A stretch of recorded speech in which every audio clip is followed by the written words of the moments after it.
Well, hello, and welcome to Association Transformation, our award-winning international conversation about everything nonprofit associations, what's next, what's not working, what's innovative, what other people are failing at. We like to talk it all through. Andrew, hello. Thanks for joining me. How you doing? Good to see you. I'm great. I just got back from Nashville. I'm recharged. I'm hungover. I'm energized. Oddly, somehow finding a balance between the two. But I'm sorry you weren't able to join us. Yeah, that was a bit of a letdown, wasn't it? Just a few days before Nashville, I found out that I personal reasons couldn't travel. So a bit of a shame, that to say the least, because we've been talking about Nashville since we did our session online last year in 21. I've That's been right. That's Nashville. right. So I guess I'm just all guns blazing for Atlanta, Georgia now. So that's what I'm going to be focusing on. So yeah, I'm Absolutely. looking Well, forward. I brought a friend with me today, someone who I met for the first time in Nashville and was very excited to get to know. Kiki L'Italien, a friend, a new friend, an association influencer, if you will. I'm very excited to have her with us today. She was founder of Association Chat and Amplified Growth. She also does some work with Techer, but I'm excited to have her here as someone who also experienced Nashville to its fullest.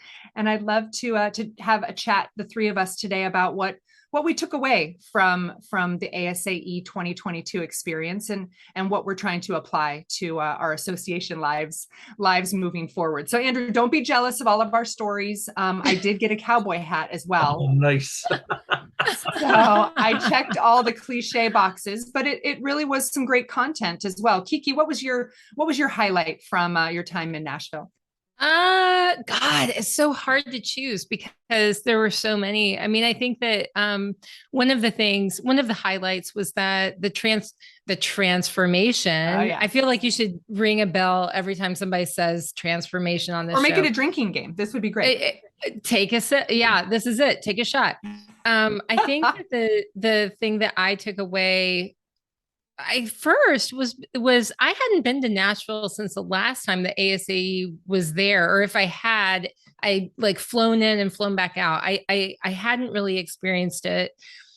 It has changed so much. If you haven't been to Nashville in say 3 years, 5 years, especially it's completely different from what you'll have remembered because it had grown, it had expanded. I went to the press conference. The mayor's talking about like before the end of the year they're opening 86 new restaurants. I mean, ridiculous. The Yeah. place is they call it Nash Vegas for a reason.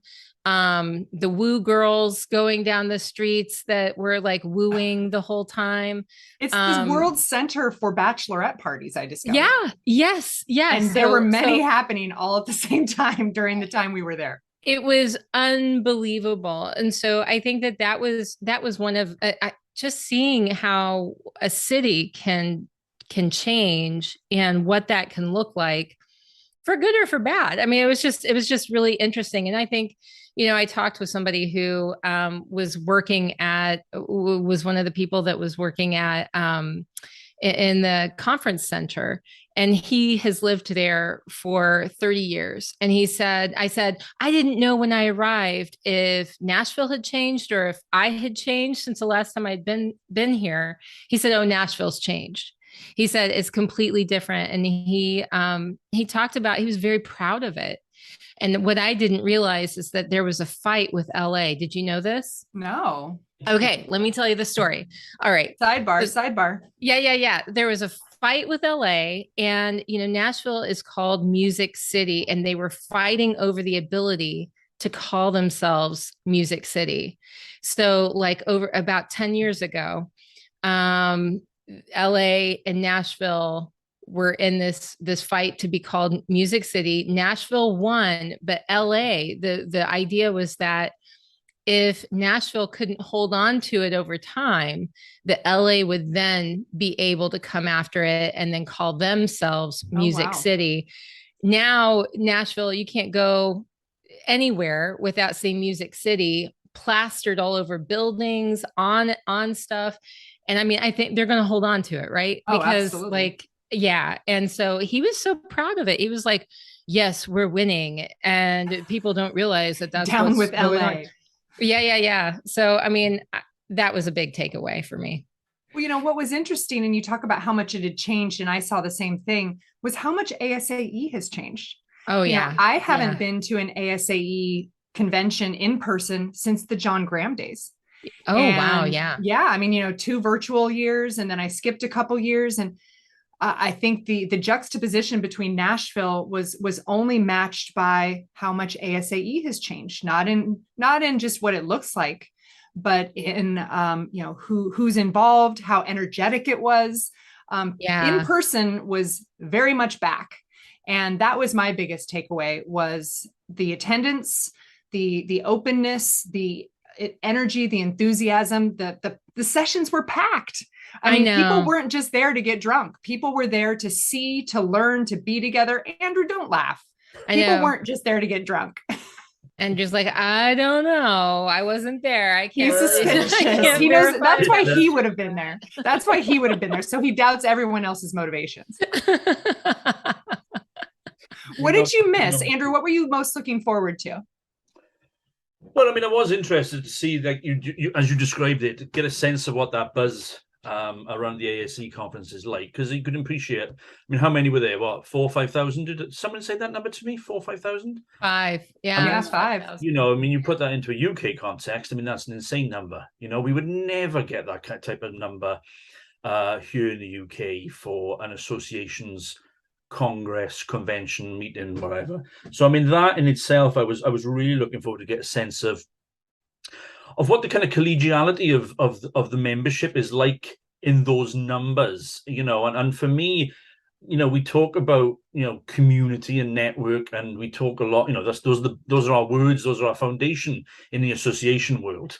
It's about community, it's about belonging to something.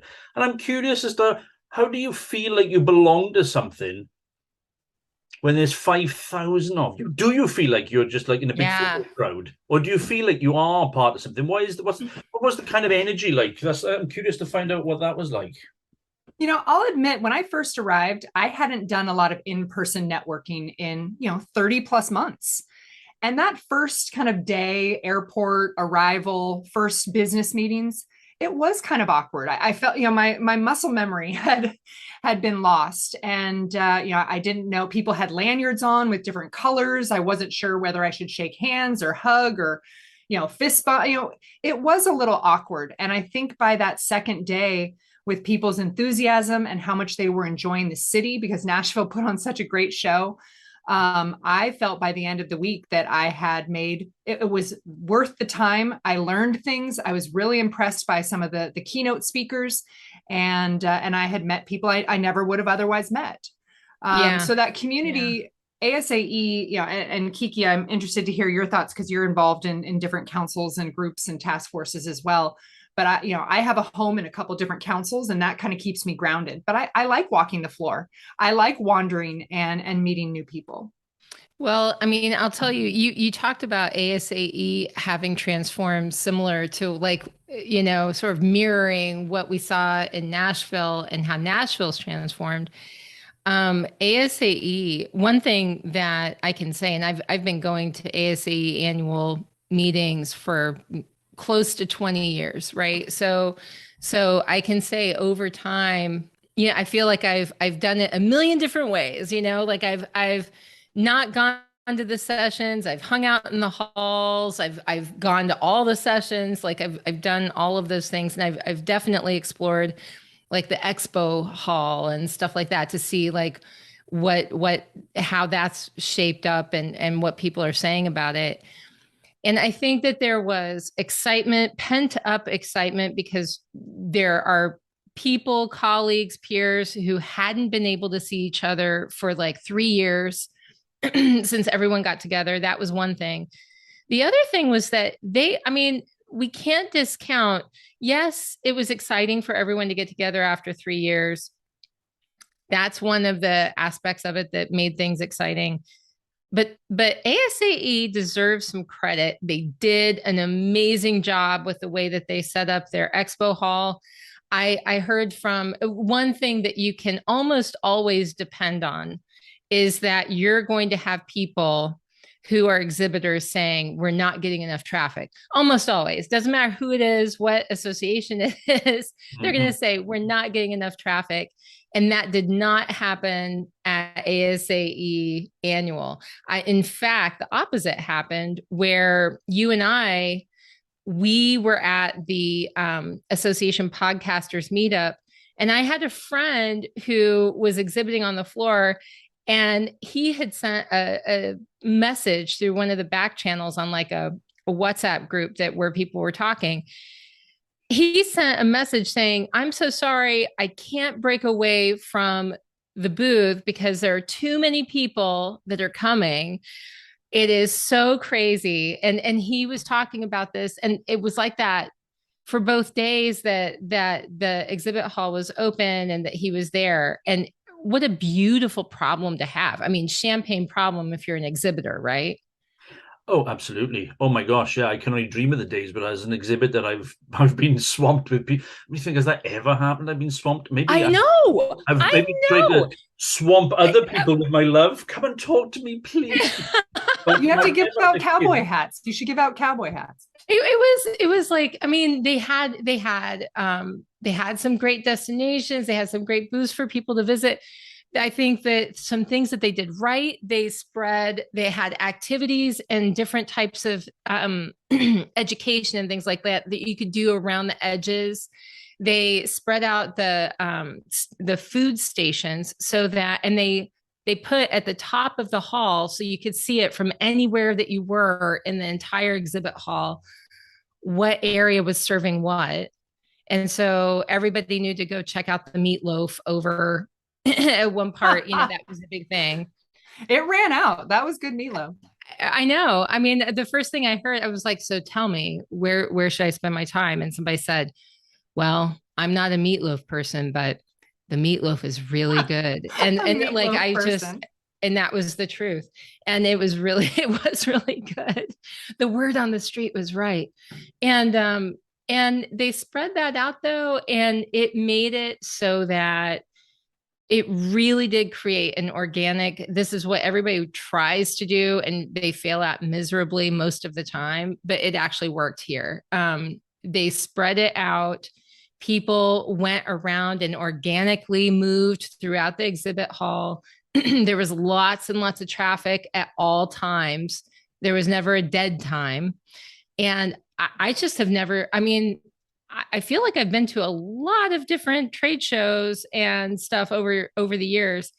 I hadn't seen something work so well for the exhibit hall. I just haven't. And I think that was a big takeaway for me from ASAE Annual, because I'm like, you're going to spend the money on I feel like every single exhibitor must be pretty happy about the money they spent there.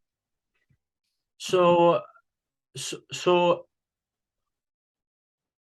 regular listeners know that I can't help but be a little bit cynical constantly about everything we discuss on Association Transformation. He's the contrarian in chief. Okay. Cool. And so, I'm hearing good things. This is great. I am really pleased to hear that you guys went to Nashville and 5,000 of you, which is a fantastic number, had a really positive, hopefully constructive experience, which I think is fantastic. And I do, and I'm really pleased to hear it. I'm really pleased to hear it. Are we, though? So obviously I wasn't there, sadly. So didn't get to nurse my hangover in Elisa's session, which was my plan. But 9 a.m. Woo! But I've read up on some of the the feedback from the convention, and the theme of this year's conference was disruption equals opportunity. And I know that Marcus Whitney, when he was talking as the keynote, was encouraging association professionals to re-examine how we understand and how we perceive innovation.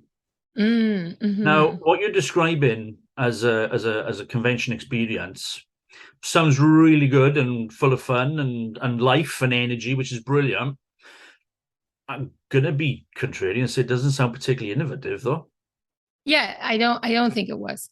Right. Okay, but I I just want to think get that getting- out there because I want to just understand because this is, we're talking about innovation and, to our friends at ASAE, I don't want to deconstruct the convention and say, oh my God, you guys are, what were you doing? Because far from it, I want to congratulate colleagues and say, brilliant, comeback. But, we're talking about innovation, disruption, whatever, opportunity, all these. Yeah. I'm going to be honest, some of it are buzzwords a wee bit. I feel like we're using them a little bit too often without actually seeing any substance beneath what we mean by innovation and opportunity and disruption. I'm using those words because those are what I've seen highlighted. So, if I'm thinking of, when I'm hearing what you're saying, is it just a case of we were all just on a massive high because, dear God, there's people in the world and I'm getting to see them and this is fabulous and people are walking past I'll take the exhibition example the expo example that you were referring to there. Is it that people are just like, oh my God, this is amazing, I actually get to speak face to face to someone?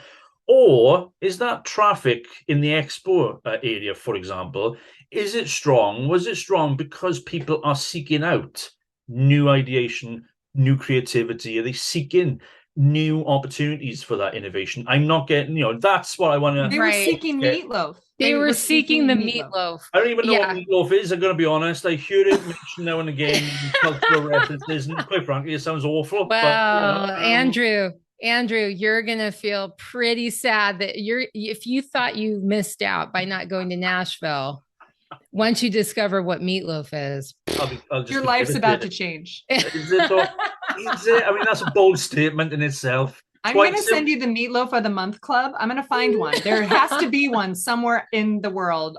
There has to be a Meatloaf of the Month Club. I'm going to find it. I'm a meatloaf person myself, but that was pretty good meatloaf. Okay, it really was. Stop answering this question, you two. Come on, let's talk. I want to hear. No, you know what? I don't know that it was that disruptive. I actually don't. I don't think that there was a massive amount of innovation. There was if you think about innovation, you think about something that's like radically different or something that is introducing some new concept that hasn't been seen before. And I don't think that they did it. I think what they did that might have been radical was they were just radically successful at the way that they did what they did on the trade show floor. I don't think it's just because people were coming back together. I think I do think that because there had been a little bit of time since people in the association industry, this is the Super Bowl for the association industry, right? So I do think that because it had been a few years, that there was some pent up demand for looking at what the solutions are and taking time to walk through and to see like who's actually on the trade show floor. Because I don't know that when it happens every year that you go, that you always are as considerate as maybe people were this time. But I do think that ASAE, they deserve some credit for, while not radical, while not innovative, maybe, they put it together in a solid way that worked. And I hope that they do the same the next time, because it did work. And I think that, you want to keep your exhibitors happy, but it really was like a pleasant experience to go through. And I felt like that rather than it being a place for transactional interaction on the trade show floor, I did feel like it was an experience, right? And we're looking for these experiential design, where we're experiencing. I did feel like it was an experience where I could go and walk down the street in the middle of the trade show floor and go and get education and go over to this other spot and meet with people. And there were just different sort of activities and things to do there that wasn't just centered around food. So, ASAE was intentional and they did back to normal really well. Yeah. I really loved Marcus Whitney. I really love that failure and constraint are necessary to innovate. Yeah. Maybe ASAE has been doing so well. They don't need to innovate. They're why fix what's not broken? But I think more about the first day's main speaker, Safi Bakhal, a physicist, a biotech entrepreneur. His push was for experimentation. And what I would like to see ASAE do on the foundation of success that they have is be brave enough to experiment. And try things. The things that didn't work this time around, people overlooked because they were so happy to be together. I have to stand in the back of an education session for 90 minutes. Okay, well, it's pretty good stuff, and I'm excited to be here. Right. Everything that went wrong, they got to pass on. Because of that energy and that enthusiasm for a return to in-person community. But I hope that they don't do the same things. I hope they don't rest on their laurels, and that they take the opportunity to experiment and therefore fail potentially to push themselves to a place of innovation. It was the education was a very wide spectrum. And the challenge that I had as an attendee was I still experienced a lot of sessions where the title was one thing and then the content was something else. A lot of kind of bait and switches. Still a little too many infomercials for the people presenting, especially in the consultant realm. And, our session was great, but it was slated for first thing in the morning, the morning after the big party. So our room was a little less than maybe others. And we handed out Alka-Seltzer and bottles of water and tried to help people rehydrate before we kicked off the content. So our session, I was very happy with, component relations was our focus. And I hope ASAE gives more time and attention to that. But my biggest hope for them is that they will embrace this concept of experimentation and not rest on the success of this event. Well, I mean, not everyone felt the same way. I mean, like not everyone felt like it was a radical success. And that's another thing. I mean, your perspective and my perspective, I had a great time. I thought it was awesome. I came back and I already wanted to go back for more. And I can't wait for Atlanta. I think that's going to be amazing. But certainly there are those people who had issue with some of the things that were there. And one of the things that I saw and heard about was there were people who said, one, that there was too much of a focus on alcohol and on and not enough focus on safety. So that was one theme that came out that I've seen people talk about. So too much focus on alcohol, not enough focus on safety. By safety, do you mean health? Is this health? Yeah, right. The health and well-being. And that had to do with things like COVID protocols. And it had to do with also being in Nashville. There was a hangover station. This thing became kind of like, it was, I thought it was clever, like I thought you're in Nashville. There were a lot of people drinking. The open bar in the convention center started at 10 a.m. Yeah, all day. So like that, I think that it was smart to have that. Like I feel bad already, Kiki. That and now you're telling me there was an open bar from 10 a.m. Andrew would have drank his Andrew would have drank his money's worth. They would have lost money on his registration. It started at 10 a.m. How do you think I found out about this whole war between LA and Nashville? I mean, like I was there, I was talking to them. I'm just wondering why they waited so late to open the bars. That's all. I mean, why 10? Why not 8? Yeah. Really be innovative, really be disruptive. That's interesting. You said you heard other people have some concerns or issues, and I chatted with a lot of people. But you had a second one you were thinking of?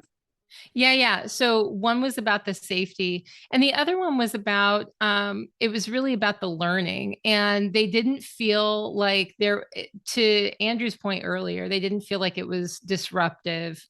They didn't feel like it was they were trying anything new. And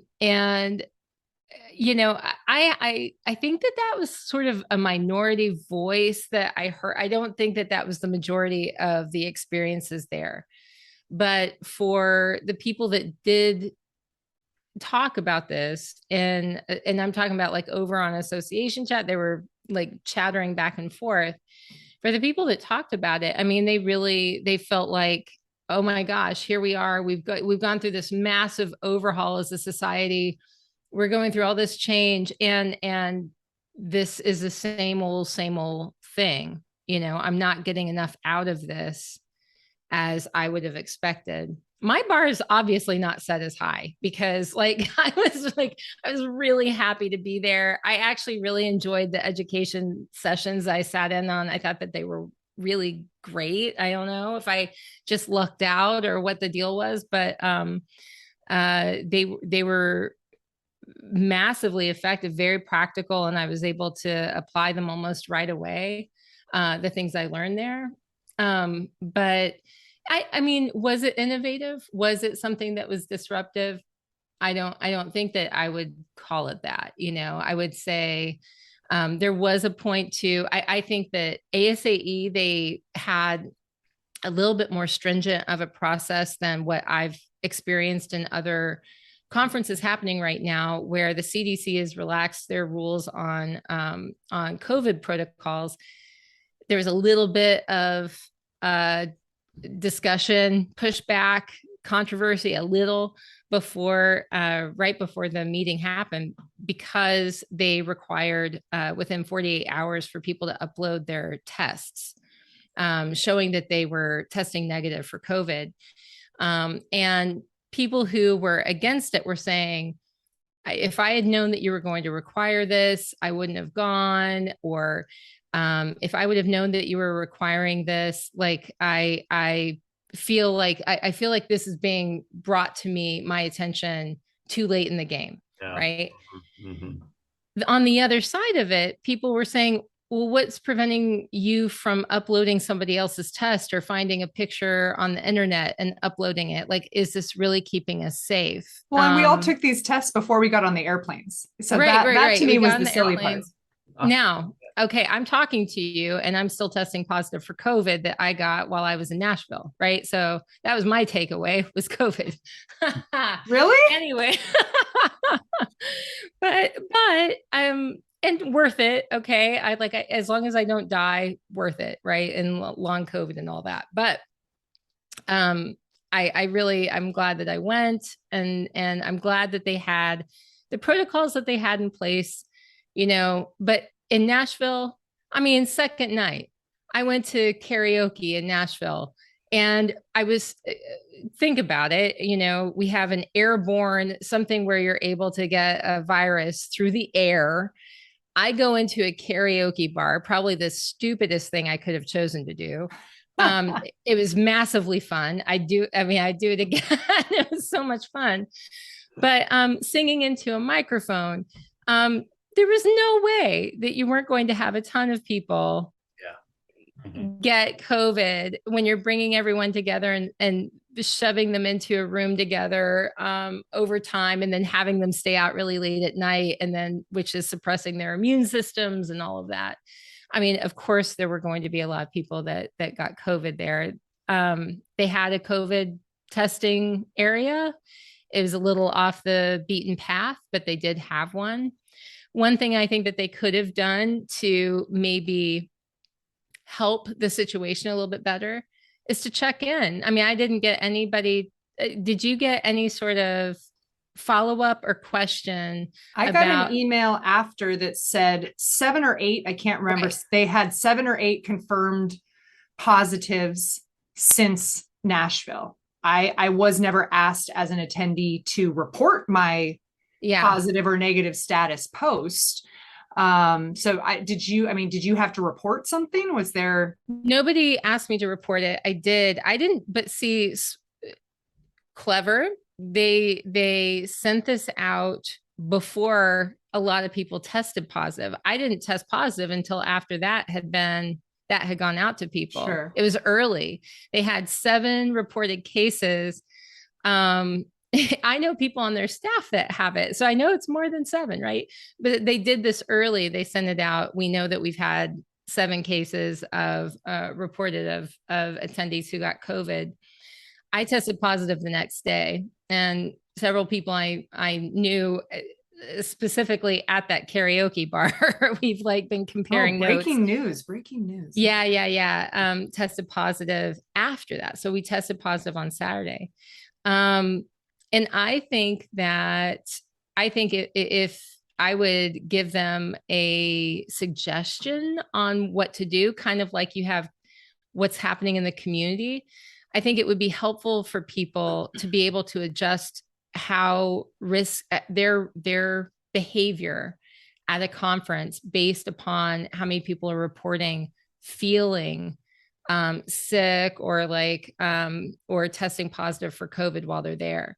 Because the thing is we were there. I mean, I was there for like 5 days, in Nashville. And I think that if I would have seen that there were people reporting that they were getting sick, or there were so many check-ins happening at the COVID testing facility or something, I probably would have been more mindful and maybe would have decided to start doing some preventative measures like wearing a mask or something like that when I was around more groups. Now, I don't know. I mean, this is me looking back and thinking in hindsight what would have changed my behavior.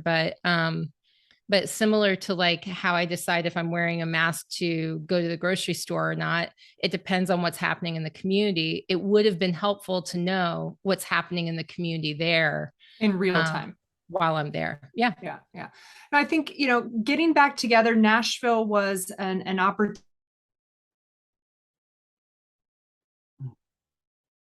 ourselves in these event planning, convention, in-person experiences. We're all looking at it from different perspectives, not only as an attendee, as a customer, but as people who are advising others on their conferences and their in-person events, and those staff hosting similar associations. So I think we all experienced it from different perspectives. And this was, between innovation and defining innovation, encouraging experimentation, and just getting back together. I think there was a lot to take away, and I appreciate, Kiki, your observations. It wasn't perfect, and Atlanta won't be perfect either. So I give ASAE credit. I'm glad I went. Andrew, I'm sorry that you missed it, but poor Andrew, you've really got to make it to Atlanta. I'm going to try. But I'm just going to request now that we have the bars open from breakfast time, not midnight. He wants more of a focus on alcohol and less of a focus on health. The good Lord didn't make Bloody Marys if we weren't supposed to drink in the morning, right? So that's right. That's right. And you wouldn't need to give me seltzers to get to your session. I would have just come straight from the party. I would have come straight from the party, straight into your session.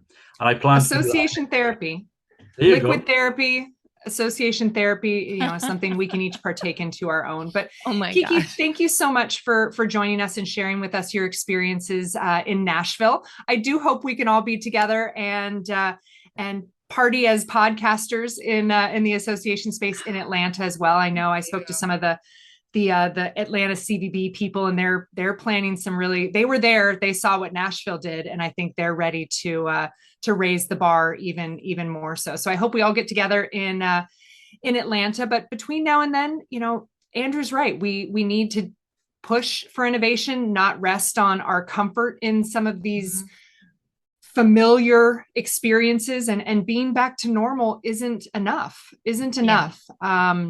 So between now and Atlanta, let's watch and see how much ASAE is willing to experiment and what kind of appetite they truly have for that in their own space. But Kiki, thank you for joining us. We hope you'll join us again. Andrew, as always, you provided an average amount of input. I appreciate it. Thank you. It's very kind of you to say so. And I always take that feedback with the value it was intended. So thank you. Our fans in Belgium expect more of you. So let's work on that. Okay. Thank you so much, everyone, for joining us. You can find Association Transformation wherever you get your favorite podcasts. And if you have an idea for a topic or you'd like to join us as a guest, visit associationtransformation.org and submit your information. Until next time, we say put your members and your mission first.